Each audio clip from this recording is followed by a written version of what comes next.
This podcast is a collaboration between Costard and Touchstone Productions and the Dads from the Crypt podcast.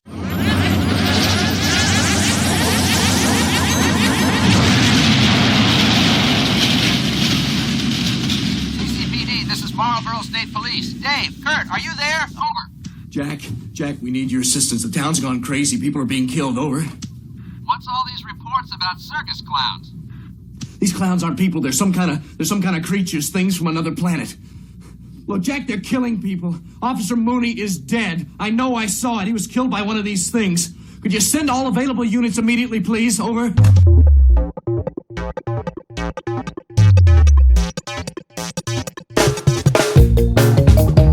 Hello and welcome to another episode of the How Not to Make a Movie podcast. I'm Alan Katz. Before we start, I want to talk synergy. Synergy is a remarkable thing. It's that spark that ignites when a collaboration between two people suddenly takes wing. That spark can also ignite between lots more than just two people, and when it does, and the synergy starts to flow, oh man, there is nothing like it. Gil and I had to find each other in order to become a creative team. Our guests for this episode, the CHIODA brothers, well, they had an advantage because, well, they were brothers. Now, not all family acts become the Marx brothers. Plenty turn into the Murdochs or the Redstones. But the Chiodas, Stephen, Edward, and Charles, well, these guys had synergy from the drop. You can feel it in their puppetry and their puppet creations, everything from Marcel the Shell with Shoes On, the work they've done on The Simpsons and for Team America, among many, many others. And of course, you can witness it in all its glory in the Chioda's masterpiece, the B-movie classic, Killer Klowns from Outer Space, now celebrating its 35th anniversary as a thing. When Gil and I were doing Crypt all those years ago, our management, ours and the Chiodas, thought there'd be synergy between the five of us. The whole idea was Killer Clown guys plus the Crypt Keeper guys equals movie or TV series gold. Back up the Brinks, Trug Brothers. Alas, we never got that far down any creative roads together. Or should I say, we haven't yet. Our chat started with just one Chiodo, Stephen. Are just such cool fans. I'm so surprised that after 35 years, we have such a fan base. So I'm always happy to see whoever shows up.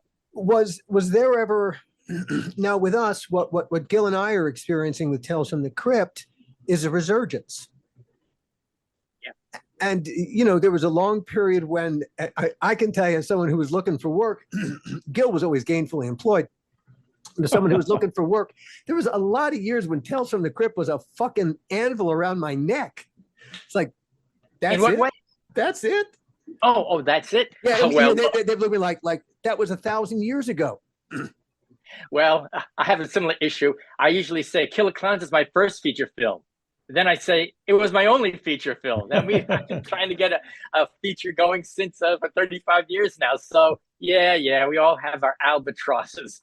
But still, you're right about the resurgence. What's interesting is, at least the people I've talked to, they just really love and embrace the 80s movies. And I think it's because of the traditional hands-on, tangible effects. I mean, this is a generation that's grown up on CG their whole entire life. So now they see these 80s movies and say, what's that? Why is that different? And I think they really love it. So I think that's why we're both experiencing a resurgence. I think so. I think you're right. You know, we've had people come up to us, young people, who said that they saw it as when they were kids and their parents, you know, would let them sneak into the television room and they would watch it after the parents went to sleep. And I'm sitting there looking at them like, you know, they're adults now, they're grown up. And I'm just amazed that they're still interested in wanting to hear more about the show and about what we're doing. Absolutely. And it's multi-generational, just like ours. I mean, people who loved it in the 80s got married, had kids, showed it to their kids have friends, it spreads to them. And now it's like 3 generations. Yeah. Everything old gets new again. And here we all are. And man, hey, fantastic. Great. Good.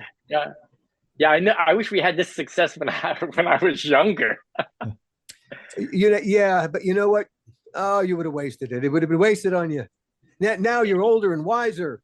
You know what to do with it. I'm older. Talk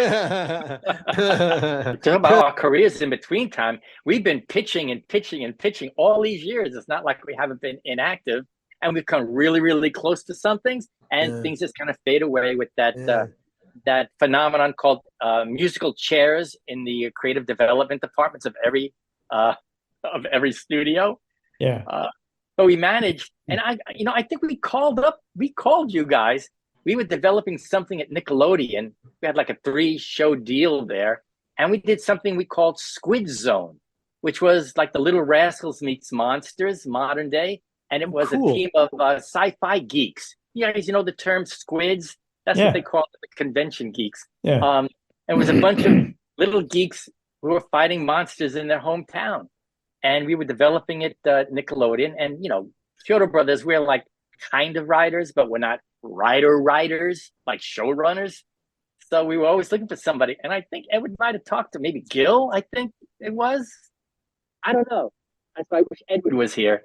Because we did kind of bump into you guys because we were always looking for a kind of like a writing team to work. We did at one point. I know that our manager, we had a meeting with you guys at your facility. Yeah. And do you remember what it was?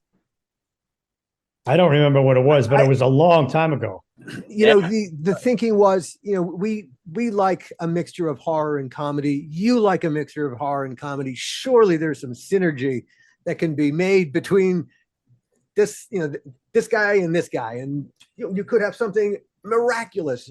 It takes time to do that. We never had a chance to actually do that. Nothing ever came of it. No. It's you and a bunch of other people we tried to collaborate with. It's just, schedules and interests and what's going on in everybody's lives. It doesn't always connect. But you know what? Always have you guys in mind. But yes, and I would say, we all still have time. None of us are dead yet. That's right. There you go. At you. We should run a Squid Zone by you guys, or Squid Squad, I think it was called. And then, was it Black and White? Our reality cop show with monsters. This is like way, way back. Yeah, that I remember. Actually, I remember that. I think that's the one we came to your place. Yeah. To talk about, and I think your place was. It's like way right out. near on a ramp.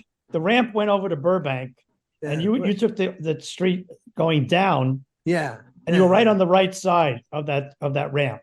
Yeah, we're right just almost underneath the ramp of the 5 in Burbank. Yeah. So many great ideas have not been produced over these years. That was a great one. Remember, with the reality cop show, it was like played absolutely straight, not winking at the camera, no Ghostbusters special equipment. These were regular cops meeting up with these like extraordinary things. Yeah. And it was great. Oh, we loved the idea.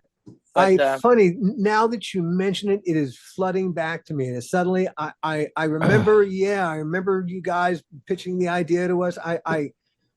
Oh my God, it's just beginning to, that door behind a door behind a door. Suddenly, do you remember it was open? Oh yeah. We had a presentation that was like cop files. And we'd open up with the Weekly World News that all this stuff was real, but nobody pays attention to it. Then I had cop files of all these like werewolf attacks and bug men and things. And we had all the files and evidence and all that. It was, we went to Comedy Central with, what was her name? Oh, I'm going to kick myself. She was head of Deborah Leland. Yeah, I think it was her. And we pitched like it was real. I said, look, we were talking to some people down in LAPD, and they said they gave us this file, and it's like, these are things that are really happening that nobody knows about. And she was just kind of enthralled. But you know what kind of killed it? They wanted to make it a comedy. They wanted to put jokes, like 5 or 6 jokes on every page. And we said, no, you have to play it straight. Have to play it straight. And so creatively, we didn't see eye to eye. But it's really interesting. About 6 months later, they came out with that, what's that cop show that was on Comedy Central? Reno 9/11? Yeah, Reno, yeah. I wish they had done Bright Squad. We should have taken you guys up on that. It's funny, looking back at the silly things you do in a career. at one point, Gil and I had a development deal at ABC Productions, and it was anything we wanted to do, and we are, the thing that everyone knew us for was horror, but we wanted to do a romantic comedy, and no one stopped us, and nobody stopped us. Oh my God! Oh well, stupid. You we got a should have 3-picture taken. deal. You do a first one horror, and the second one romance. Oh, Now he tells me. Yeah, and what was it? Actually, we had to deal with John Landis.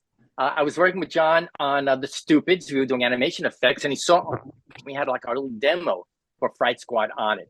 And actually, behind our back, he kind of sold it to Disney because he had a deal at Disney. So we were really happy. I mean, John Landis would be really great. So we had our initial negotiations, and it just didn't happen. How we were going to do it. So a lot of missed opportunities. Here we are in LA where everybody's doing it, and so much doesn't get done. Oh yeah, it's amazing that anything does get done. That's the unique exception. Yeah. The thing that I really like about the podcasting world, it's entirely DIY. And we don't have to rely on anybody to put out a piece of produced work every week. And hey, I've got a theory that Napster has come for us all. That Napster first destroyed the music business. And what Napster did was it destroyed the need for a music store or even a music company, because everything could go peer to peer. I could share my entire collection with you. You could share your entire collection with me. And it simply destroyed all the economics that had kept the thing afloat. Before Napster, music acts would tour to support their album sales. And then Napster destroyed that. And so now you had to basically just give the music away to support, so that hopefully they'd come and see it. They come and see a tour. And buy T-shirts. That's what the merch is what kind of keeps the road shows going. Yeah. So, it completely screwed up the economics. At the end of the day, I think Napster came for us all. And I think the TV business certainly has felt the effects of that. Streaming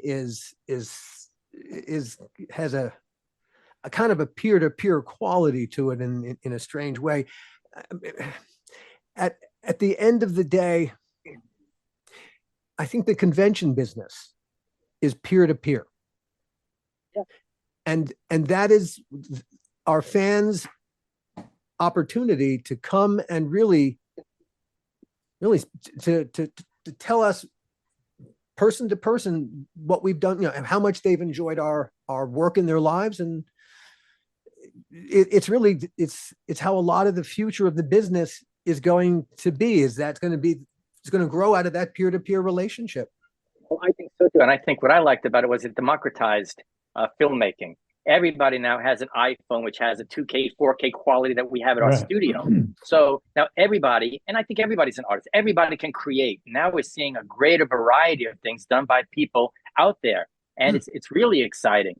And it kind of cuts into all the studio stuff. But it's interesting, the streaming world right now is going to be going more towards the traditional broadcast model with commercials and shit.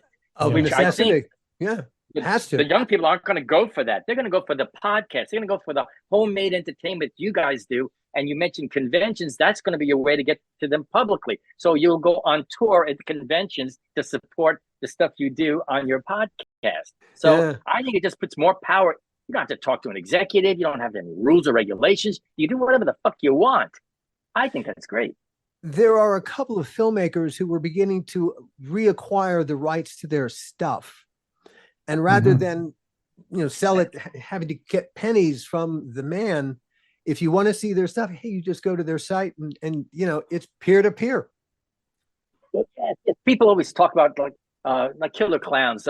We don't own it, and they go, "Oh, you guys must have made a bad deal." Well, you know what? There was no other deal. If you wanted to keep any kind of rights, they go to the next guy who's going to give it away. So everybody in Hollywood has made that kind of deal. So now you don't have to. Now you can. A good example would be Marcel Lachelle with Shoes On. Jenny Slate and Dean Fleischer Camp, they did a funny little thing. put it on the internet. It's like a fluke for somebody else's mother just to see what they were kind of doing. And it caught on. 35 million hits, Awesome. 2 books, and a feature Awesome. film, and an Awesome. Academy Award nomination. Guess what I wear as a hat? What? A lentil. One time I nibbled on a piece of cheese and my cholesterol went up to 900. Guess what I used to tie my skis to my car? What? A hair. Guess what my skis are? What? Toenails from a man. So Mhm. there is the power. If it's good, people will grasp it, and you can get the home run. And now you don't have to talk about executives and what's right and wrong and all that kind of stuff and get screwed. You own it. Well, they don't own the movie. They had to give them, I think A24 does. But anyway, they made a movie. Yeah, they leveraged their content really as big as they possibly could, and isn't that the point of the exercise? Well, yeah, well, to get it out. I don't know, it's art. I don't know why we do this, but we do it just to kind of do our stuff and see how people like it. And if they like it, we have a big smile on our face. I remember we had just finished The Amazing Life Sea Monkeys. And, we had to go into some deficit funding. And we said, what's the cheapest show we could do that we could possibly do? And I was a big fan of Cops. And I said, let's do Cops with monsters. It was the cheapest thing. But I'll tell you that this is before Blair Witch. And everybody we pitched it to said, oh, no, the audience won't get it. They won't know if it's real or this or that. No, it can't be not. And nobody would even take a chance. Then the Blair Witch came out, and all of a sudden, faux reality. What a great concept. That's so far behind. It sucks to be ahead of the curve. You know what? I think we were with that one. You absolutely were, and that is the worst place to be. The guy with the great idea, who no one sees it yet, and then it's the second guy in line goes, "Yeah, here's that same idea." They go, "You're a genius!" And finally, Yeah. Edward That's Chioda really- joined us. We took the cheapest show to produce, Cops, and then complicated it with a Monster of the Week. Well, we could have done it though. I think. Yeah, we yeah, could've. no, exactly. Oh At my that God, oh my time, for God. sure. Oh, We did there's Sea Monkeys. there's so many places to go. You guys originally hail from the Bronx. Well, originally, actually, Charlie and I and my sister Diane, we were in the Bronx, but then our family got too big when we had Edward, so we moved out to Long Island, which was the country back in 1960.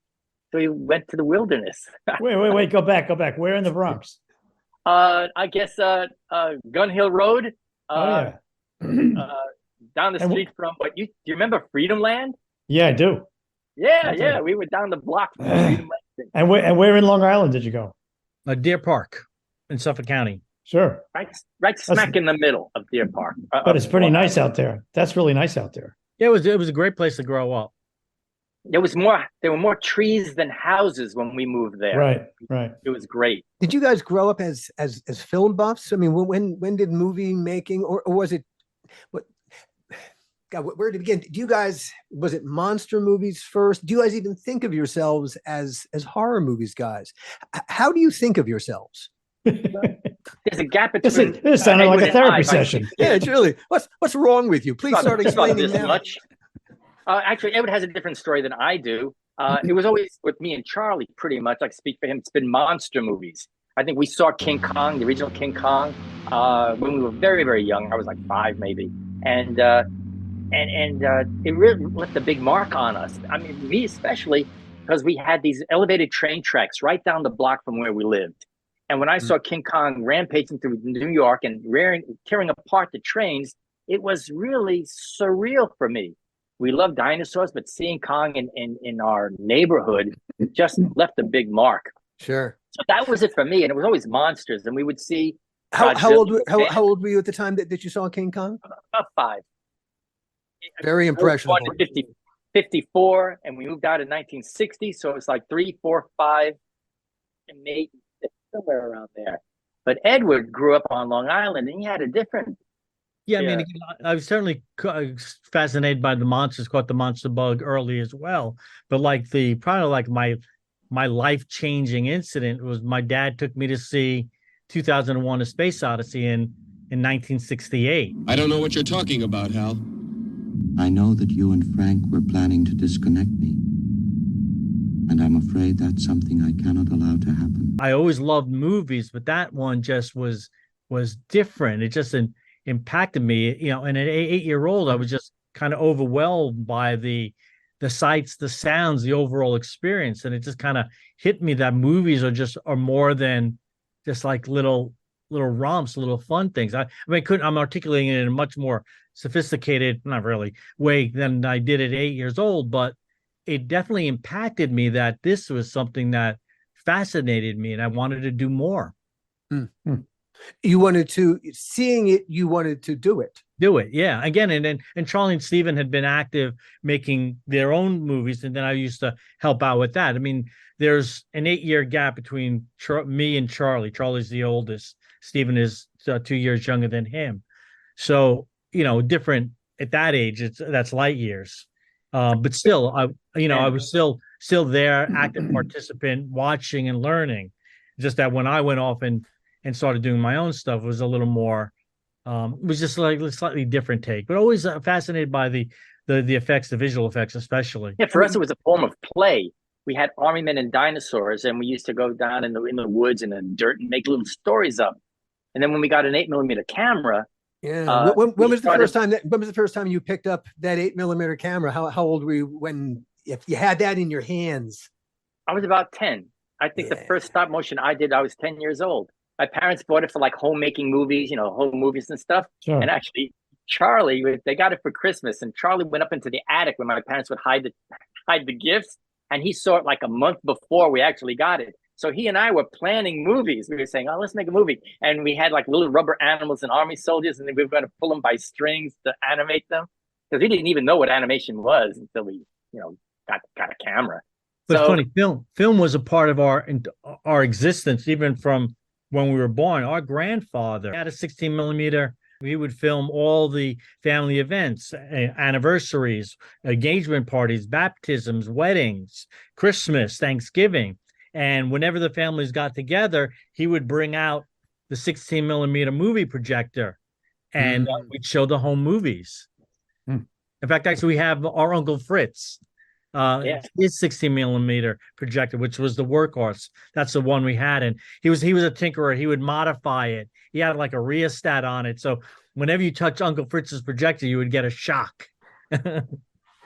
So I mean, so it was like, there was this fascination with that technology, the moving pictures, the projector, that something magical about that light, that sound. And back in the day when it was 8mm or super 8mm film, and you were cutting it with that little machine, the little editing thing, and little tape with little pieces of Scotch tape, more or less. It was a painstaking, fidgety little process. You were in touch with it. And there was something, I don't know, elemental and organic about all of it. In the old days of editing, when you take a grease pencil and you'd mark your fade from one place on one part of the film to the other. Like this. Yeah. The dreaded chrome sprocket holes. Oh yeah. But for me and Charlie was an illustrator. He could always draw, so he would do drawings and stuff. And create backgrounds. And I was a sculptor, so I ended up making clay figures and animating.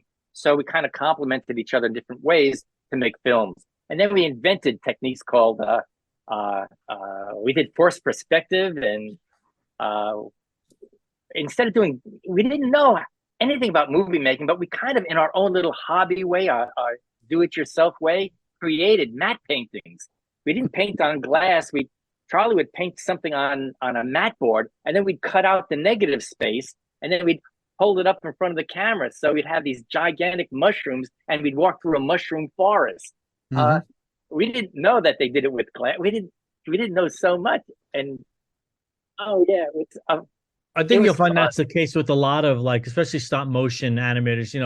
The Jim Danforths, the David Allens of the world, Doug Beswicks, Jim Pearl, that back when we were growing up, there wasn't Cine Fantastique, there weren't online, didn't have the Stan Winston school that showed you all these techniques and stuff. So you would invent it as you went along. Maybe you'd see something in this, Famous Monsters of Filmland, a grainy picture that sort of showed Ray animating something on a tabletop with a piece of glass, but there was no step-by-step revealing of the techniques. So we're all tinkerers. We all made it up as we went along. Indeed. Indeed, and discovered and failed, and it made every time you failed and screwed up and spent hours doing something the wrong way. It was like a piece of IKEA furniture, wasn't it? and to suddenly go back and recut it the way that it had to be. But the education therein was fantastic. You learned how to tell a story with this medium in a way that you couldn't learn. It's really hard to learn digitally. Because and it's funny, without any influence of the industry. Why I raised my arm? Because we grew up on, we were growing up on Long Island when this was happening, and there's a film industry in New York, obviously, but that was like Manhattan, and that was like Martin Scorsese, Woody Allen movies. It was a different thing. They didn't make, Seven Voyages of Sinbad, Jason and the Argonauts, movies out of the New York film markets. It was. So there, we didn't have a neighbor that was a grip or a gaffer. So it was totally foreign for us. Oh yeah, we used to enter film festivals too, like the Kodak Awards and all these different things. And we would always come in like second or third. Honorable mention. Yeah, or honorable mention, because they were making movies about the ecology or the war, like high art. And we were doing like movies. You were like Moses. You were like Moses staring at the promised land, thinking, how the hell do I get from here to there? Yeah. But we did do an ecology movie called Sludge Grubs. They were giant crabs that came out of garbage. So that was our ecology movie. Oh, that sounds fantastic. Now, Stephen, you ended up going to Rochester, the Rochester Institute of Technology. Yeah, I did. Yeah. And you were awarded Best Young Director at the Cannes Film Festival. Yes, that's really funny. I made, in my sophomore year, I made a little fable about a cricket that couldn't jump, all stop motion with a front projected background. Had slides, foliage. And I guess I entered the Golden Eagle Awards, American Golden Eagles, something like that. Mm-hmm. And I didn't know it at the time, but they would then send winners to other countries. So one day I get a letter with this trophy that looked like it was bent, and it said, I won this thing at the Cannes Film Festival. And I said, what the hell is that? So it took me like a year to finally figure out that it was really a prestige award. I didn't know anything about it. I wasn't very educated in the world. Well, that's it. Part of growing up, not really knowing or caring about the business of it all. Yeah. You probably thought it was a prank that Charlie was putting Well, it was funny. Usually a trophy is like a perfect circle. They would have a circle. And this one was kind of bent like that. That's the French for you. And I thought, oh, it got destroyed in the shipping. I didn't know what it was. And then I went to New York when I graduated, and people started saying, oh, what's this? I had on my resume. Oh, and they told me what it was. And it kind of, yeah, it is what it is. Do you feel like Rochester contributed anything to what you became? Nope. I'll tell you what, our RIT is a fantastic school right now. It's grown so much. I wish I was going there now. I think I went to the wrong school. I love the equipment. I felt I could make my movies there with all the equipment they had, but they didn't have a motion picture. They didn't have a motion picture discipline, and they didn't have a degree. So I had to take photo illustration was what I took, a photography thing. But every class that I had, I was making a film, like the cricket film I made. I would go to my art class and I'd say, I want to make puppets for my film. And they said, okay. My photojournalism class, I'm writing a screenplay for my film. Okay. So I did independent study. So I majored in independent study and just made a bunch of movies. That was my education at RIT, because they didn't have a film major. At that point, that's unfortunate. It sucks to be ahead of the curve yet again. Yeah, it was talking about 1972 to 76. That's when I went there. But now, state-of-the-art equipment there, animation department, CG, computers. It's just a really wonderful campus and school. Edward, where did you go? Several places. I started out at SUNY Purchase. Through high school, I became fascinated with the tech. I was always a bit of a photographer, had my own darkroom at home and stuff. But in high school, I really latched onto the theater arts department, and I was a lighting designer since I was in 10th grade. I was lighting all the senior shows and productions and things. So I always had this. I always wanted to make movies, but again, my first and foremost thing was doing lighting for television, for theater stage. So I went to Purchase, which is had a state of the art theater complex and things. And I went there for a year and then decided that, and it was me. I was 17 when I went away to college, and I wasn't really quite ready for the environment. And it kind of just slapped me in the face that no, I really wanted to do film. I wanted to make movies. And part of that was just the way Purchase was set up, like especially freshmen coming in, we were kind of slave labor for the brand new theater arts complex they had just made. Great people, it would have been a fast track to potential lighting designer on Broadway and top-notch productions, but I just my heart wasn't in it. So I left after a year. It was a great year. I learned a lot actually in that year about myself and just things in general. But then I went to SUNY Stony Brook on Long Island for a year and a half, and I transitioned from theater into film there, and then I ultimately went to Hofstra, and I got my degree in communications. They had a great little indie film department there. They had theater if I wanted to put my toes back in the water, and a great television department. And that's where I met some of my lifelong friends came from Hofstra. That was a great experience. So you ultimately found your place. Yeah. I was on the 5-year plan. Our parents, they kind of didn't question it. They would help us out with financial aid and help us with tuition. We all had student loans, but Charlie went to Pratt Institute. Stephen went to RIT, private universities. I ultimately went to a private university. I think they maybe caught a break with our sister. She went to a state university for her college career. Yeah, what's interesting about my folks, they didn't really understand what we were doing. They weren't artists themselves, and it was really foreign, but maybe they saw our passion. What did your folks do? What? Well, my father did a bunch of things, but he ended up doing 25 years in the penitentiary. No, a post office. He was in the post office, and my mother worked in she worked in a bank. So they were pretty much blue collar workers, but they just gave us the film. They gave us a projector. They gave us the time and anything we wanted so we could follow this dream of what we wanted to do. Which is a wonderful testament to just their faith in your nature, that, you were going to go off on a route that was absolutely foreign to them. They hard for them to make sense of.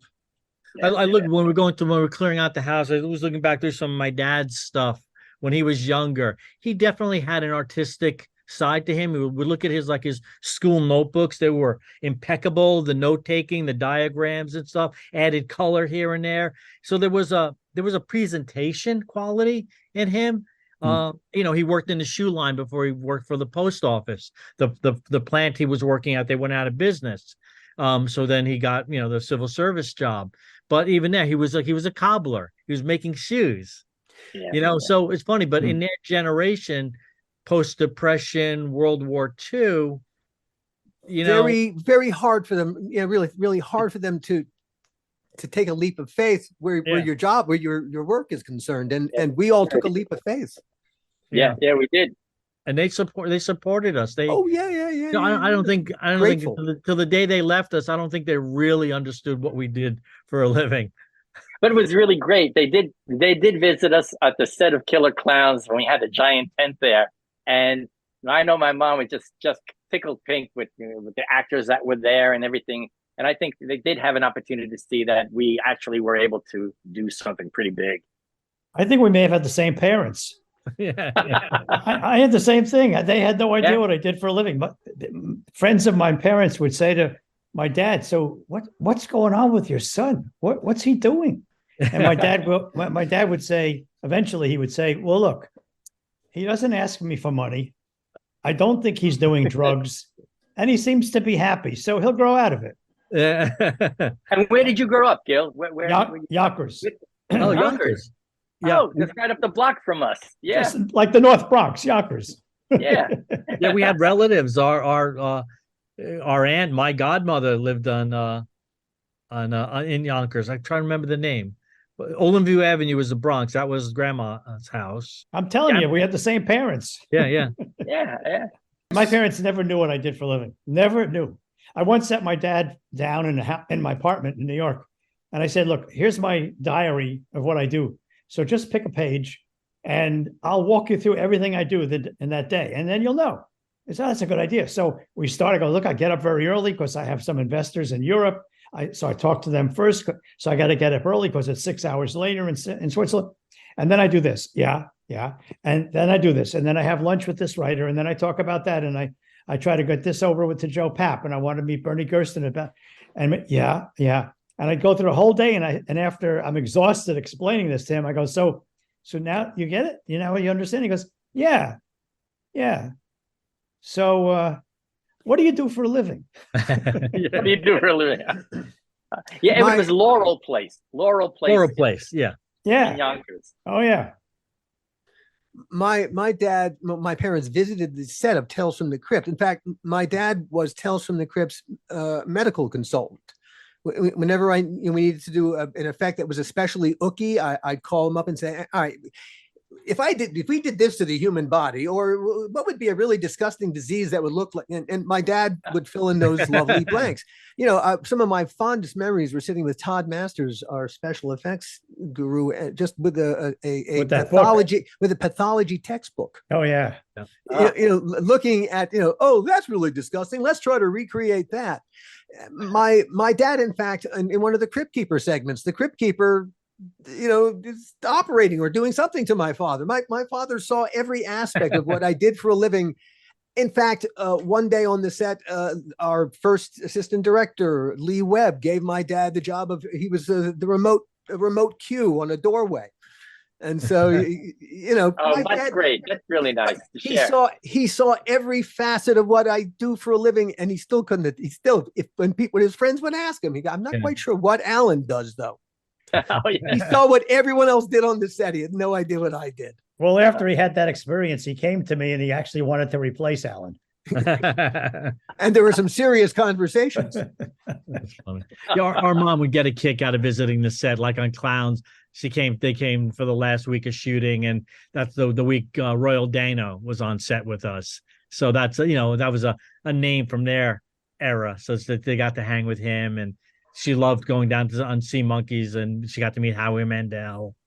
So she liked that aspect of it. She understood that the celebrity. I'm telling you, we had the same mother. My mom, we were making Bordello of Blood, and Whoopi Goldberg, who was a friend, said she had wanted to be in the movie, and so Alan and I wrote a scene where we put Whoopi into the scene, and so Whoopi's there.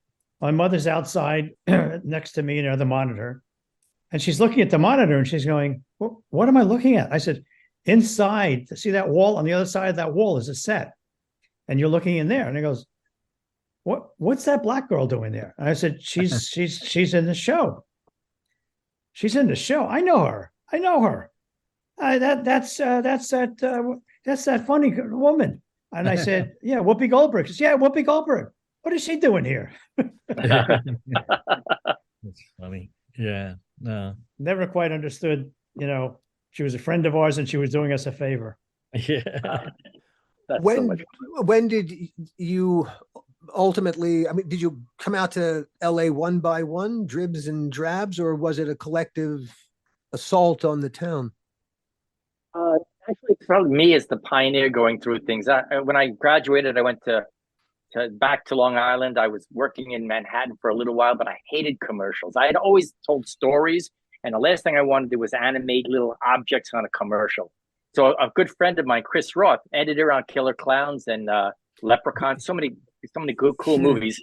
He just passed away. He just passed away, didn't he? Sorry to hear that. Anyway. Yeah, great guy. And he knew me and my work. We worked together at RIT. He was in Washington, D.C., and he found a company called Stomar Enterprises that was doing clay animation. And he said, I should come down there. So I went down to interview, and I got the job like that. It was exactly what I've done pretty much all my life up to then. And I worked there for about 4 years, and we made the first clay animation feature film called I Go Pogo, based on Walt Kelly's Pogo comic strip. back in the 60s and 70s.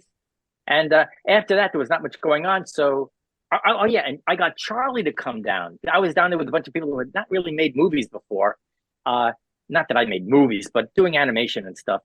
And we're doing a feature. They needed a production designer. And Charlie was working at ABC News in Manhattan. He had a really great job, union job, working on the news.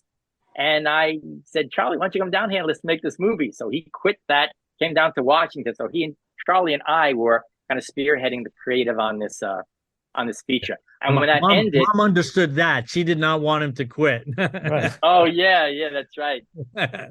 Oh, I'll bet that was a loud argument. Yeah, I wasn't there for that.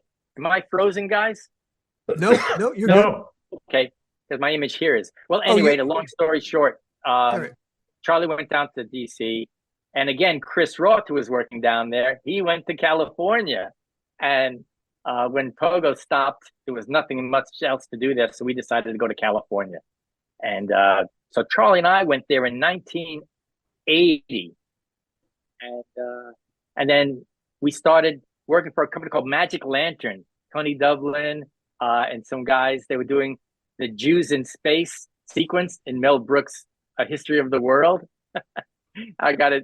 Charlie and I got a job there.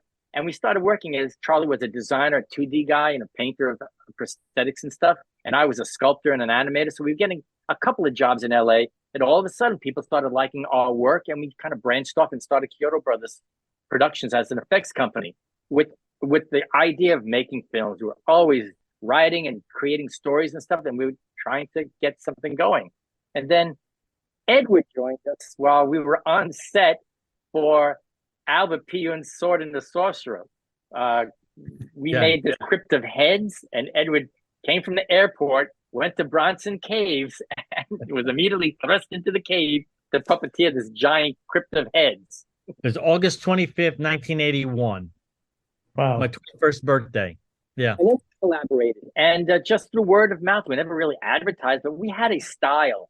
I don't know how to describe it, but it was something about even the most realistic thing we did always had a character bent to it that seemed to be reach people better.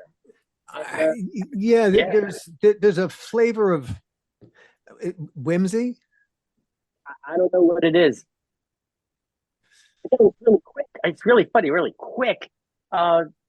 We did a little promo for our company, a little punk rock dinosaur with a spray painting our name on bricks, and we won some kind of festival award. And then somebody was looking for dinosaur documentary footage, and Bill Stout said, "Oh, go to the CHIODA Brothers. They got this dinosaur footage." And we met this guy, Richard Jones, who worked at ABC local. And then he said, "You know what? I know these guys at ABC. They have extra money for specials. You guys have an idea?" And we came up with an idea to do a half-hour special, after-school special for KABC. I directed it. It was live action and animation called Cousin Kevin, about a young boy who has a vivid imagination derived from all the books he's read. And whenever he thinks, becomes real. And he subjects his older cousin to this nightmare adventure as they're camping out in their backyard. It was great. And then what was it? We worked for Fairy Tale Theater, Shelley Duvall's Fairy Tale Theater. Hello, I'm Shelley Duvall. Welcome to Fairy Tale Theater. Yeah, that was a cool show. We were doing all the special props.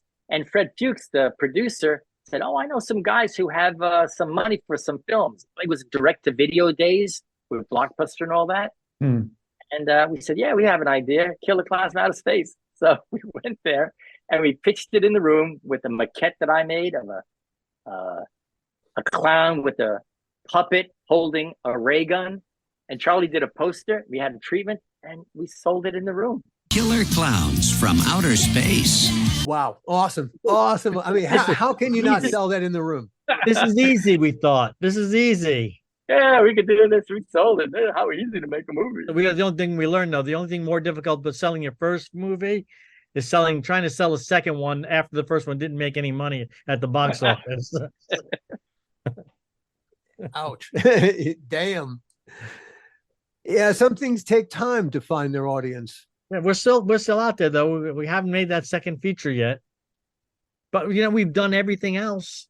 We've had a TV show, we've had a streaming special, we've done blessed, actually. You've ended up while you're waiting to do your second movie, you guys have done work on some amazing projects, and there's one that I just want to. Well, we'll come to that one first. First of all, Marcel, the Shell with Shoes On. Wow, just to be involved with that project. Wow, it is so funny. Guess what I use as a beanbag chair? A raisin. Guess what I do for adventure? I hang glide on a Dorito. Guess what I use as a pen? What? I use a pen, but it takes the whole family. Well, thank you. Yeah, that's the one that's I gotta say, if it's not at the top of the list, it's really close to it in terms of like career fulfillment. There's a special project. We worked on it for 7 years. It's utterly magical in how captivating that little character is. And that's really a testament to the director creator, Dean Fleischer Camp and Jenny Slate. They just hit upon something that had this incredible heart, in their original shorts and then 2 books. And Dean was just, I don't want to say relentless but it was just this passionate. Yeah. Passionate. Yeah. Better word. Just on maintaining the authenticity of it, keep this character wholesome and true to their vision. And they had partners in reach. She performs the voice. Yeah, Jenny Slate's the voice of Marcel. Jenny Slate, yeah, she's wonderful. It would be so easy to miss that and to hit that annoying note instead. And there's just something captivating and lovely. And well, their process, they worked with a writer friend of theirs, Nick Paley, and they would come up with basic little premise, and then they would just go, and Dean would act as interviewer and just ask Jenny, Marcel, these questions, and it was stream of consciousness. Then they'd go away, they'd work it out, and then figure out what the next through line is, and they came back. Then they brought Isabella Rossellini in to play Nana Connie, and Cinereach, the New York-based company that financed it, just let them go. It was supposed to be a year project. It's funny, it was never a big budget movie. So funny, our fee, when I put together the budget and schedule and stuff like that, I thought we could do it in a year, maybe a year and a half if the creative took a little longer. And all right, the fee was okay. It was like, it's not a bad fee for a year's worth of work, a year and a half. But that turned out to be the fee for 7 years. So, but at a certain point, it became a truly a passion project that we're in this because we love this.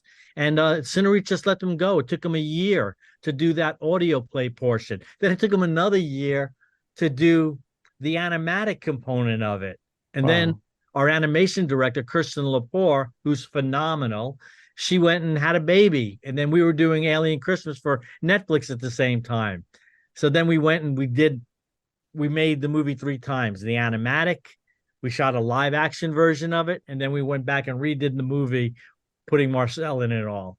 And like I said, it's really a testament to Dean and Jenny.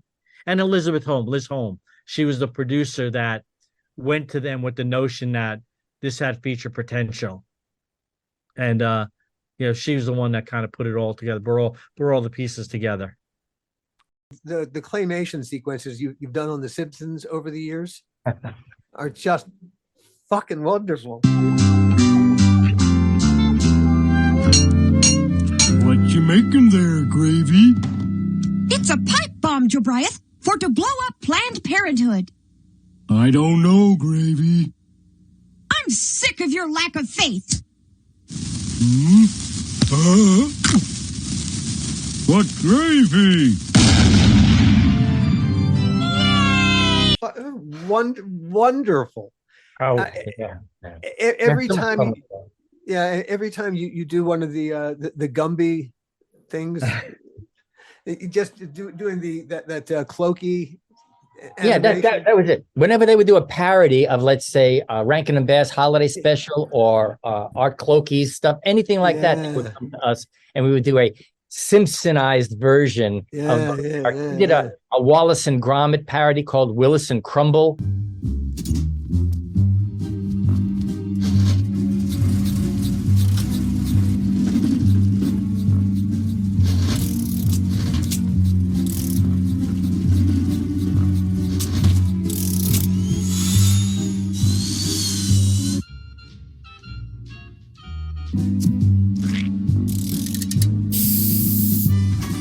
Crumble! Crumble! Where has that silly dog got to? Oh, my. Fantastic. It's And even so Nick Park funny. said he thought it was good. So I was really happy with that. Yeah, it's fun working with them because they love animation. They love to stretch their legs, so whenever they go off model, they give us a call. And we even got to do live action puppets with them and got to shoot Katy Perry. Someone totally needs a hug. That's a great sequence. That whole sequence where she comes in at the end. Yes, she's the girlfriend. She's Mo's girlfriend. Mo's girlfriend for the weekend. And that was that was the only live action clip in these 25 plus years of The Simpsons. You also did Team America. You did a lot of work on Team America, and that is hilarious. Terrorize this. That is one of the funniest movies ever. Just screaming out loud funny movie. Impossible movie. Impossible. Yeah. Making an Armageddon type action disaster movie with marionettes. And that's the funniest thing. The funniest thing about it, really and truly, is puppets. Once again, a testament to the creators, Matt and Trey. Just incredible talent. Trey in particular, just like he's just brilliant. And it's funny, the story, we didn't start that movie. They started with another company.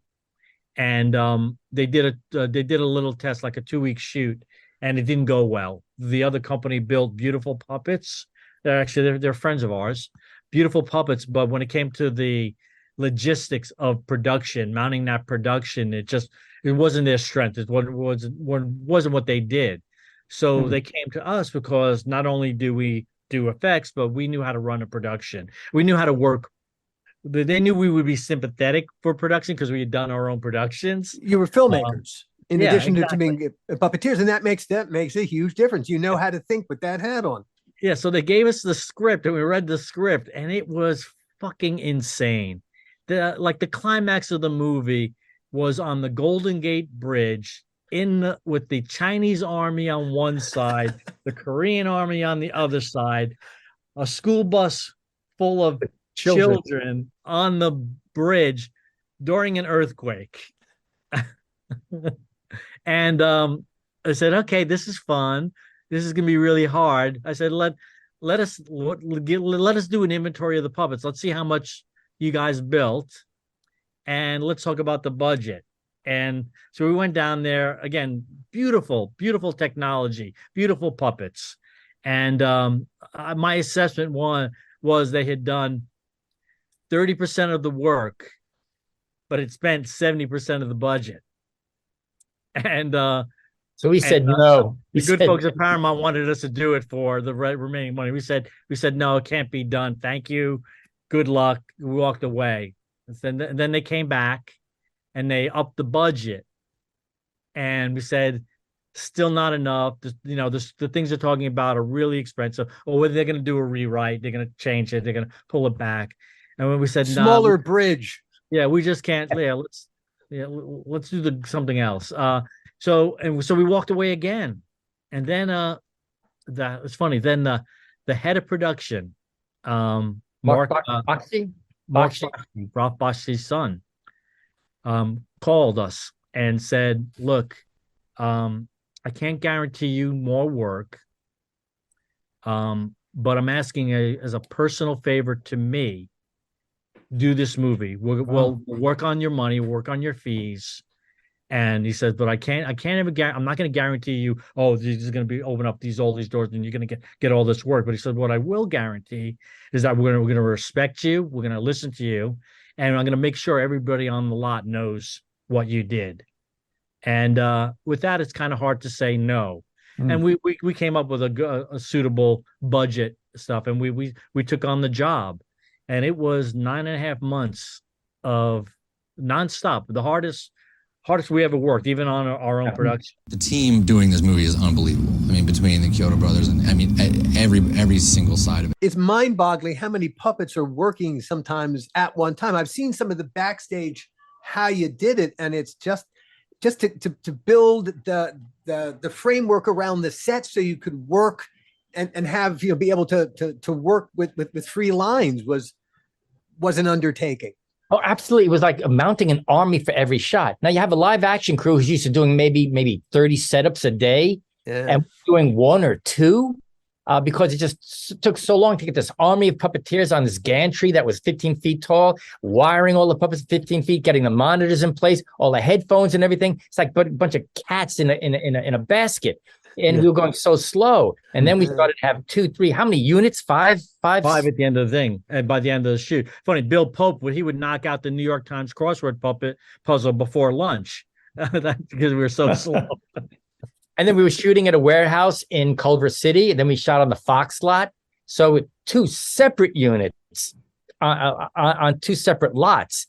It was the most challenging thing I've ever worked on. It was really, really tough and grueling. But I think what really got us the job too was the performance. What Matt and Trey wanted, they didn't want these perfectly human performances that I think the first team of puppeteers was going to be giving. They wanted the puppets to be like puppets with all of the inabilities kind of built in, because that's where the humor came from. You had this kick-ass team of professionals, and when they bump into something, they go like this and they bounce around and fight like this. It's hilarious. It's hilarious. That is so funny. We had some purists that were insulted by that, thought they were making fun of the technique. Well, yeah, they were, but this is chill. This is the best job you've ever had. The most days on a movie you've ever had. The sex scene is brilliant. I mean, it is hilarious that they had to cut it to get a rating. To get the rating, they had to cut. It's puppets, you idiots. It's puppets. Yeah. But they did that on purpose, right? Yeah. But no, I'll tell you, they put those scenes in there so the censors would go, "Oh, take that out," so they wouldn't. Well, of course they did. Of course they did. But so they would overlook some other stuff. Yeah, but then they had 2 releases. They had the R version and the X-rated version. So those guys. It's genius, and it's a funny story. I'll see if I can tell. Stunningly funny. The original team, they had done the first sequence they did was Spotswood and Gary in the dressing room. And the stories I heard, that was just a nightmare. There was one particular puppeteer on the older side, brilliant marionettist, known for his puppets and stuff, brilliant, top notch. But he was yelling down from the bridge, the puppet bridge, at Trey, "You can't do that. Puppets don't do that. It's impossible." And that's one of the reasons that they didn't want to work with this company. And so it's funny, when we were starting to go to 3, 4, and then 5 units, we were in desperate need of quality puppeteers. The puppeteers, they're abundant in this town, really great ones. Marionetteists, not so much. So we were desperate to get people. So I went, I got this guy's audition, I cut it back together, and I went to Ann Garofino, the producer, their producer, and I said, "Ann, we're really hurting. We need puppeteers. Here, take a look at his reel. Take a look at his work, because I'd really like to bring him on." And Ann just pushed the tape back and said, "If Trey ever sees him again, he will kill him." And he said the wrong thing. He really did. As desperate as we were, we could not bring this gentleman back. Right, Alan. We did have. I was kind of coordinating the puppeteers, and we had 80 puppeteers under the stands during the Rent musical, and the same thing in the big Kim Jong Un's festival at the end, crammed together with, like, we had some rod puppets and marionettes all mixed in, but it was just so. That's why they don't make marionette movies. You won't find urgency, and we learned why. Yeah, truly. Was anyone taking video of the choreography of all of you working together? Because that must have been remarkable. Just how you all. This was some good behind the scenes stuff, and we have some stuff that is not on that EPK, not on the DVD stuff. Yeah, I mean, just for reference, we made approximately 60 puppets that we turned into well over 200 characters in that movie. It was we had our basic crew of like anywhere from 12 to 15 people, 18 people a day working the day shift. And then we had a 5 or 6 person night crew that would come in and repair and prep the puppets for the next day. So that's just a puppet crew. That's not the puppeteers.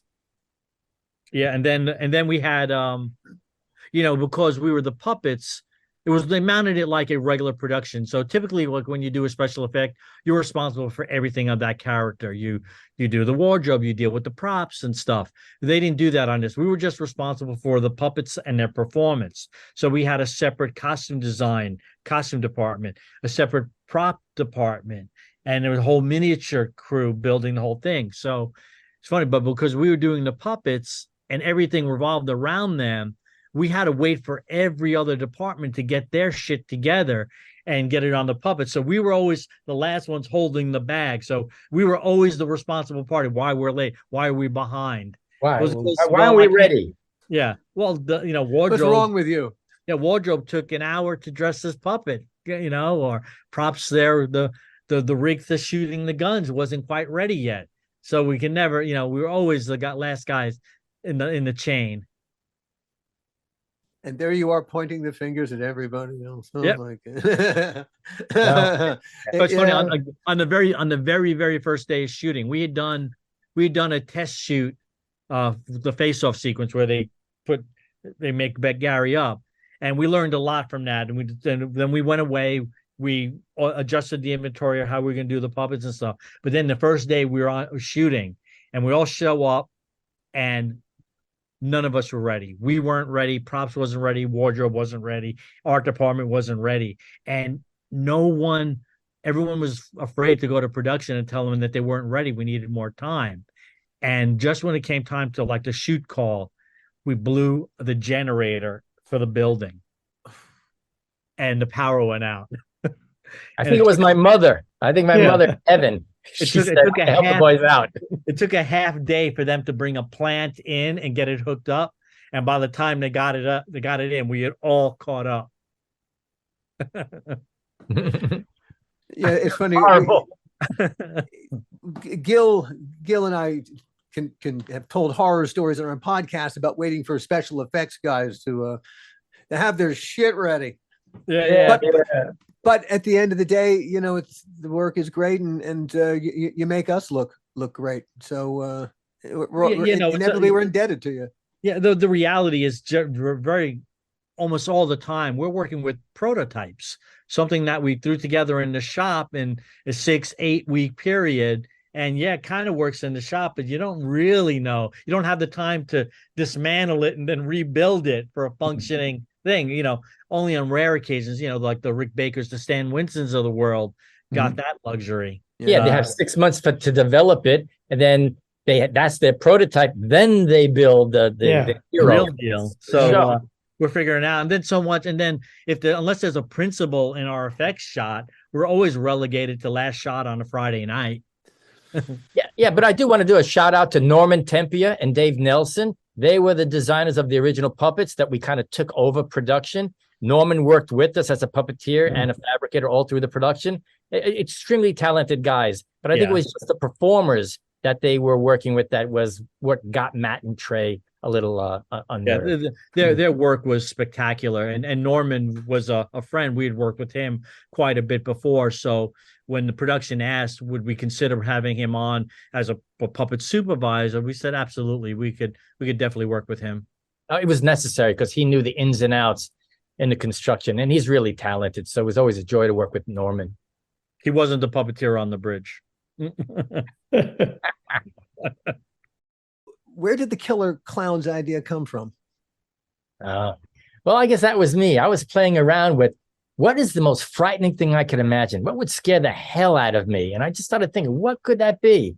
And I thought, well, if I was driving down a lonely mountain road in the middle of the night and I see a car passing me, and as it passes me, I look to see who's driving, and a clown goes, and it's a clown.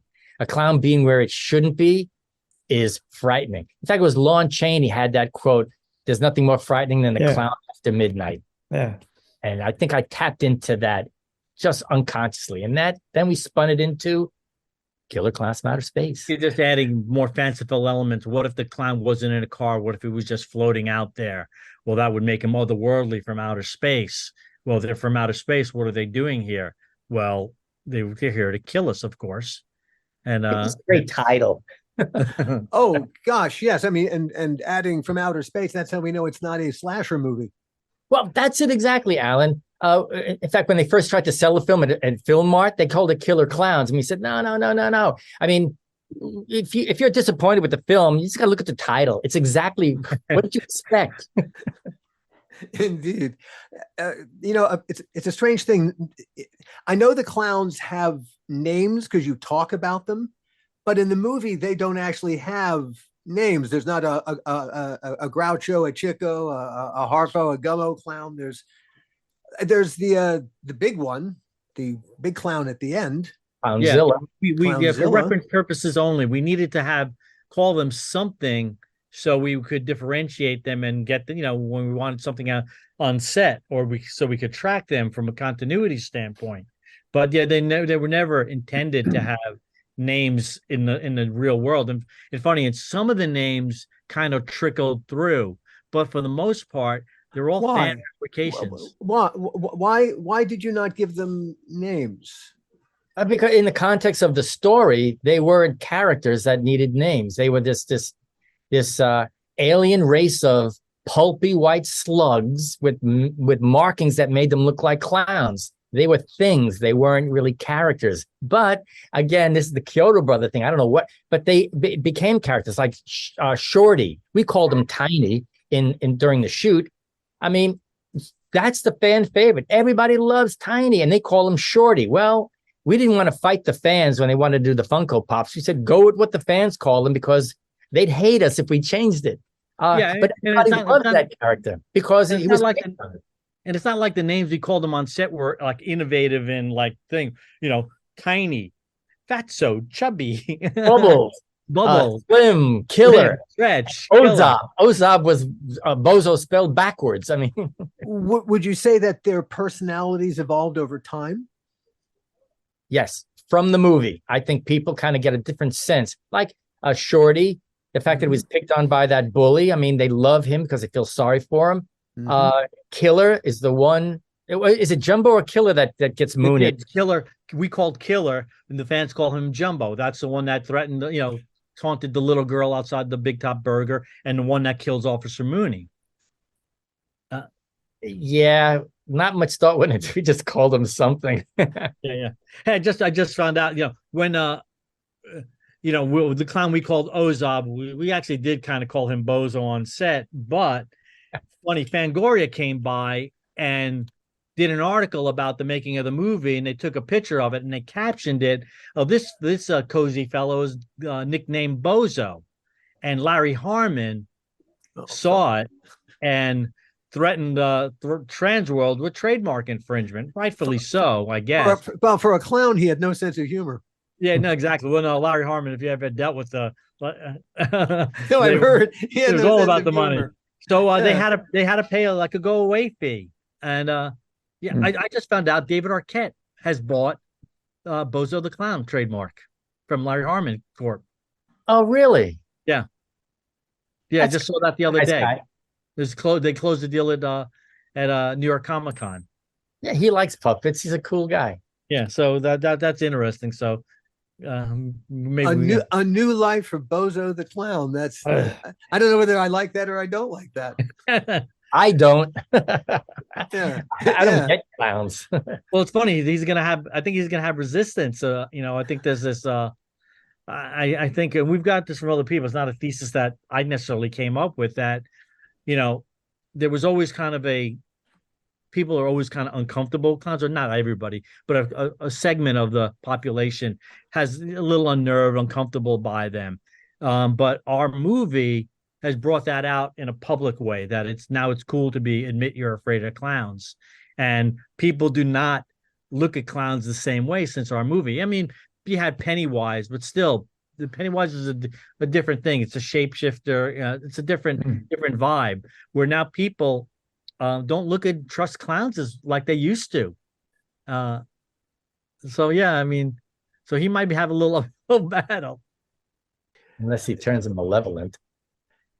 How do we make a killer clowns from outer space 2 finally happen? I mean, do you what does it, you would think with the resurgence with We need some hot shit writers that have done in a real renowned in the horror business. Yeah. Know any? Well, I'll I tell you wish what I it is. did. I'll tell you what it is. I think it's always been kind of perceived as a cult film, and studios without box office to back it up won't finance something that was, let's say, a box office nothing.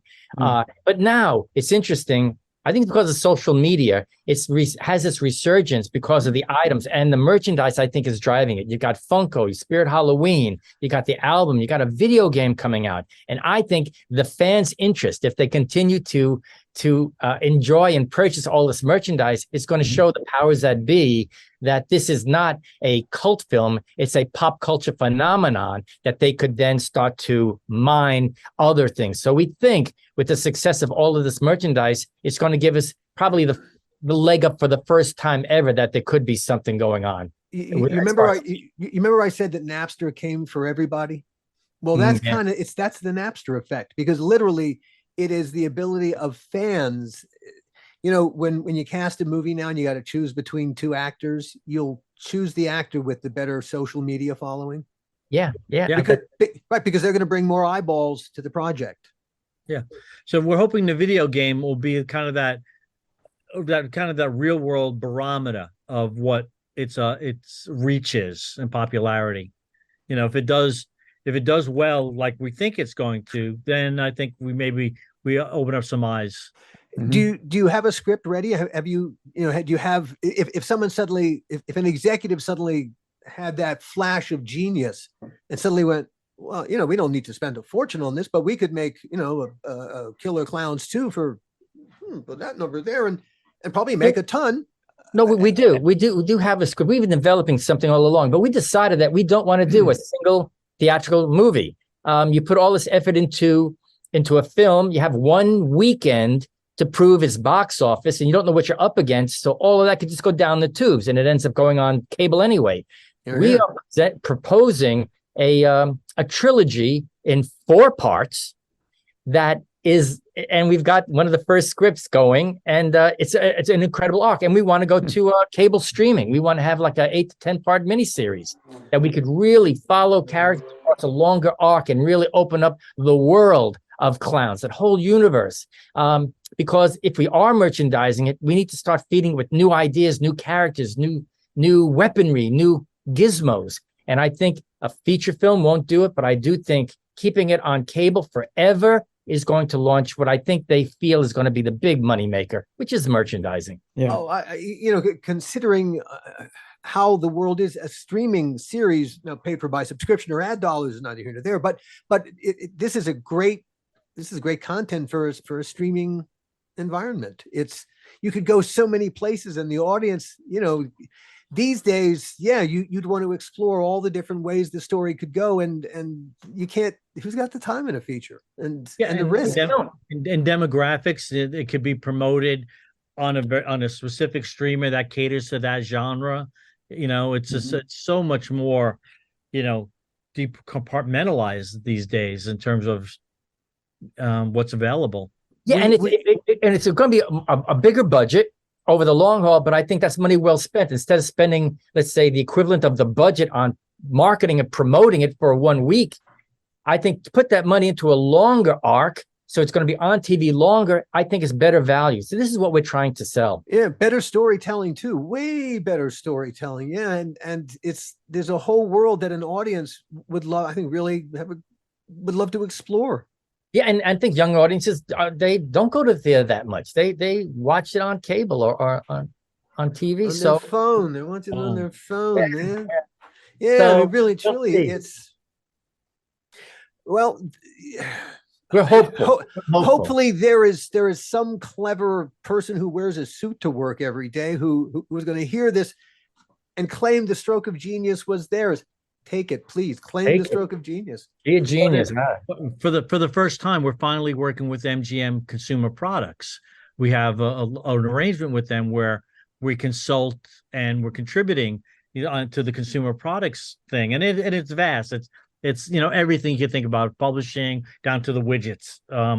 and live entertainment like Halloween Horror Nights and live theater, escape rooms, all these potential things that we're talking about. It's really exciting, and they're exciting, and they keep asking us what's next on the creative side, because the more stuff that they get on the creative side, the more opportunities they have to mine for licensing opportunities. There's so much potential. Wow, it's mind blowing. Well, guys, we cannot thank you enough for spending time with us today. Hey, since Charlie didn't make it, you want to talk behind his back for a few? I wonder what he's doing. Yeah. Well, he's the eldest one. Maybe he's taking a nap. Yeah, maybe. I think so. I need to having an opportunity to talk to you guys. I mean, come on. I want to thank you guys. You guys are classic horror guys, and really appreciate the time and effort you put into even talking to us. Thank you so much. Oh, no. Really and truly, we missed an opportunity 1,000 years ago, and I'm still kicking myself. Yeah, and it's long overdue. I mean, it's amazing that we haven't spoken to you guys in so long, and it's like, has it really been that long? And it has. I talked to Mitch Stein. He still reps us, and he says, "Oh." He said hello. Next time I talk to you guys, so yeah. I'll say hi back. Wow, yeah. He's still working, and yeah. Wow. Well, I'm going to go out on a limb here and say that we should continue talking, the four of us. That we ain't dead. Yeah. And we're still here. We're still here creating shit, and we have very similar sensibilities. Well, we'll throw some stuff at you guys, and you guys can throw some stuff at us, and we'll see what happens. Yeah. And then we'll all throw it at Charlie. Yeah, exactly. We'll throw it at Mitch. Mitch, tell us. Yeah, right. That's his job. He's the person to throw it. And indeed, thank you again, guys. And thank you. Thank so you, good everyone. seeing you. Yeah, well,